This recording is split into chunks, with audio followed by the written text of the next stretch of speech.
You know, every single time you use an app or check your email or stream a show, you're tapping into this huge invisible world of computer centers. But have you ever stopped to think about how these places are actually built? Well, today, we're going to dive into the secret architecture that powers our digital lives. I mean, we've all been there, right? You walk into a computer lab or some office space, and it just feels like a maze. It's confusing, the layout seems to be working against you. Well, it turns out that frustrating feeling, it's not just in your head. It's almost always a direct result of bad design. Think about it like this: a parking lot with no lines. It would be total chaos, right? Everybody for themselves.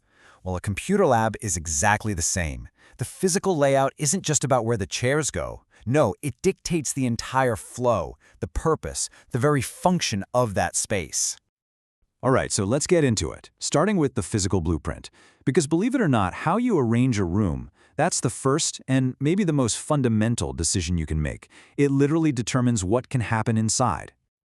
Okay, so take a look at this. It might seem like a simple U-shaped layout, but its purpose is absolutely crystal clear. It's all about interaction. See that open space in the middle? That lets an instructor move around freely, walk right up to any student, and it just naturally creates these moments for one-on-one help and real collaboration.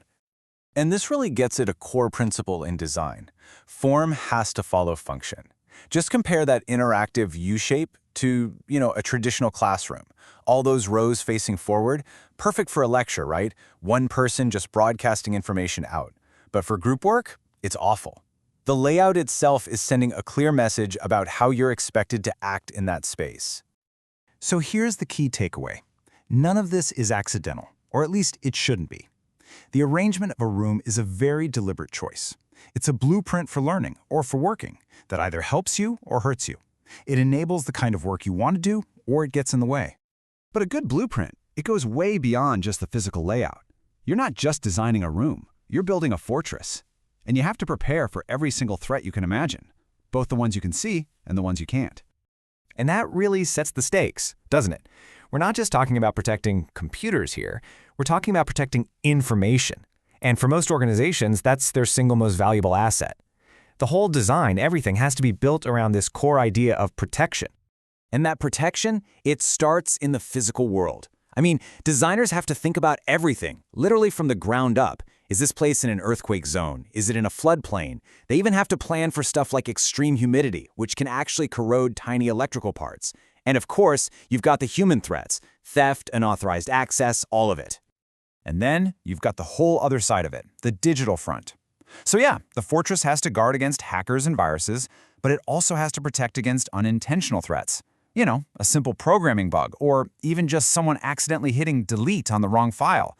That can be just as devastating as a malicious attack. It's a war on two fronts, for sure. Okay, so you've got a physical blueprint, you've got a security plan, so how on earth do you manage all these different moving parts and actually get this thing built? Well, this is where we get into the art of the plan itself. What you need is a master plan. And more than that, you need tools that can actually make sense of all the chaos. That's what project management is all about. It's the engine that takes a super complex blueprint and turns it into a real, functioning thing. So a really foundational tool for this is something called a Gantt chart. It's basically a timeline. You can see each bar represents a different task, and it shows you when it starts, when it ends, and exactly how long it's going to take. It's just a fantastic way to see the whole project's schedule in one quick glance.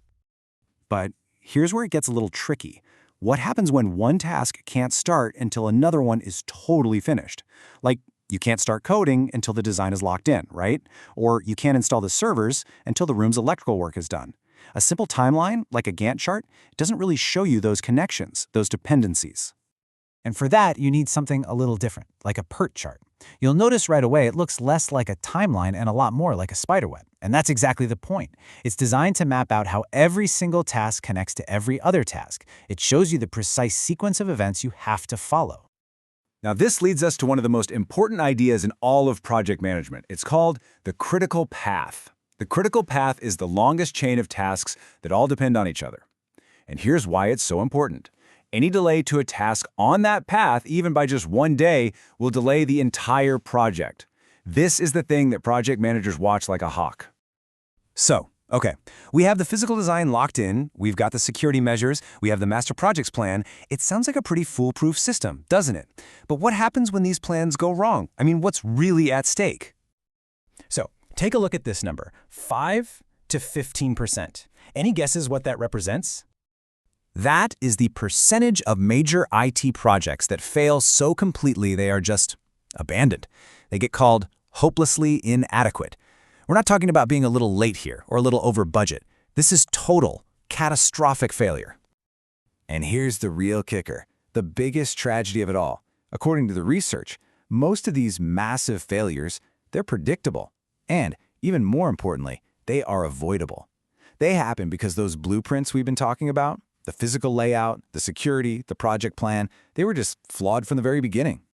And the consequences are just massive. Every single one of these failures means billions of dollars down the drain, countless hours of lost work, and amazing innovations that just never see the light of day.